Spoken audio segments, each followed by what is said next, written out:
T&C Surf Design.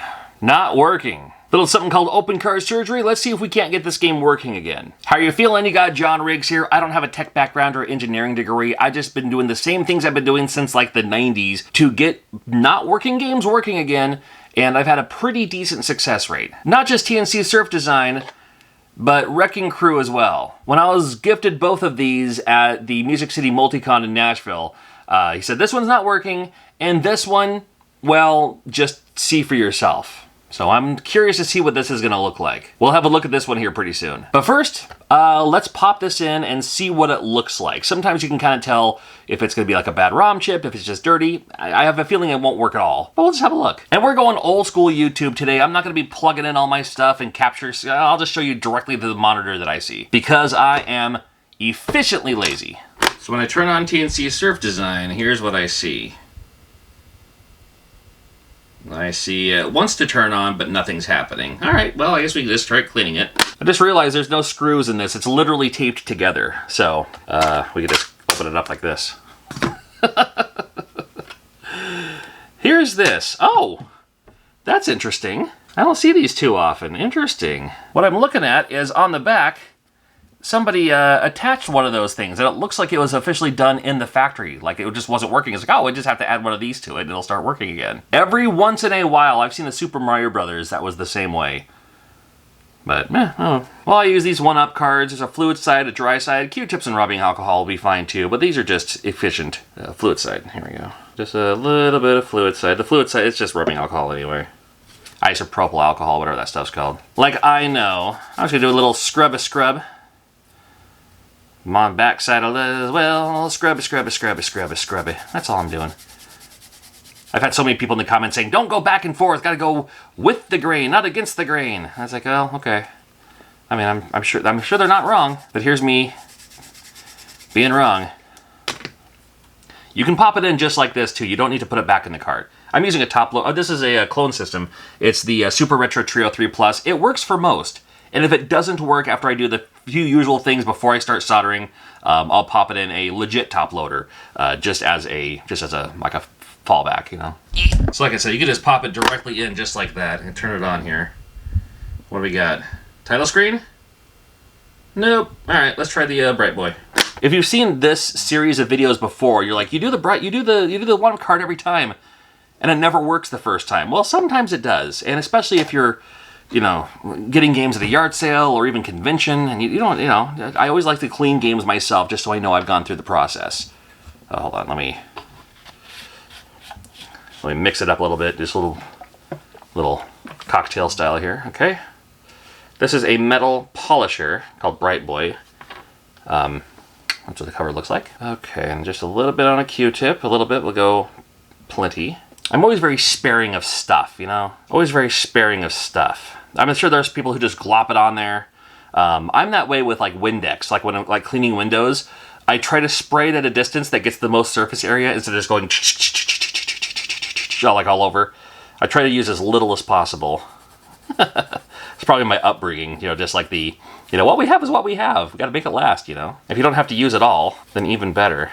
Like this bottle of Bright Boy here I've had for, it's the only bottle of Bright Boy I've ever had in the history of this channel, ever since it was gifted to me by Gary from Rock Solid Productions. I'll leave a link to Gary from Rock Solid Productions in the description as well. He does stuff like this sometimes, you never know. So this brass polisher, it polishes, from what I understand, by basically removing the slightest layer of the pins, which sounds pretty daunting, right?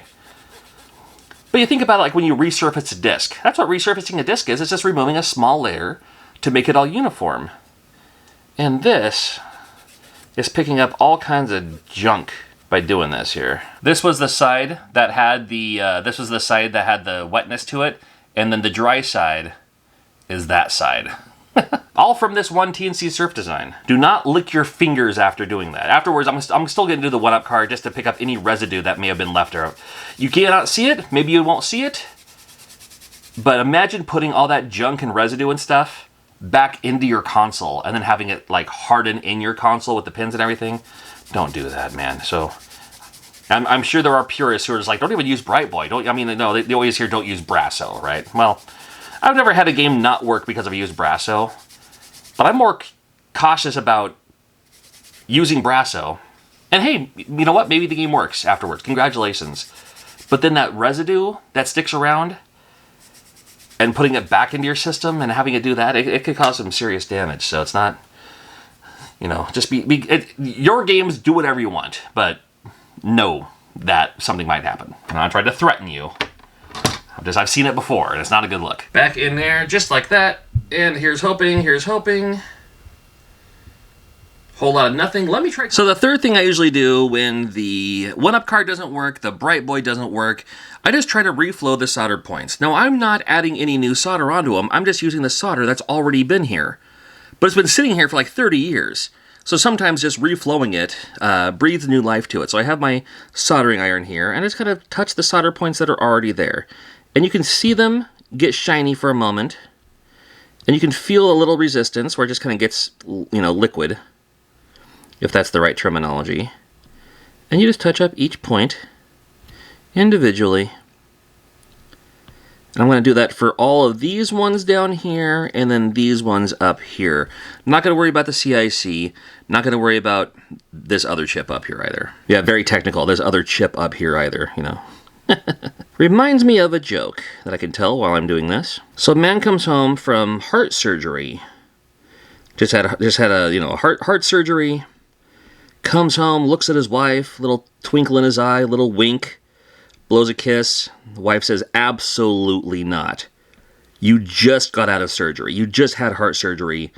No, I'm far too concerned for your health. And he said, I feel better than ever, man. You know what? Here, I'll tell you what.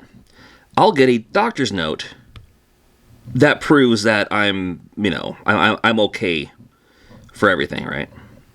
Let's see if I can do this one here. Try to reflow this solder. Well, thing's already on it. All right. Oh, yeah, there we go. Okay, cool. It's attached to the resistor here. Look at this. It's attached to this resistor over here. So he goes to the doctor and says, Doctor, look, you know, my wife, you know, is curious, you know, she's cautious that I had, you know, just came back from surgery and everything. Can you write me a doctor's note? The doctor said, absolutely. I could do that. So doctor goes back, you know, types up a little thing on his computer. And as he's doing that, you know, think of what to say, what's the right thing to say and everything. You know, to make it sound like it's, you know, like everything's A-okay, right? You know, for his heart, for his health, for his energy and everything. Doctor comes back out and says, okay, here's what I have written up. Here's the note.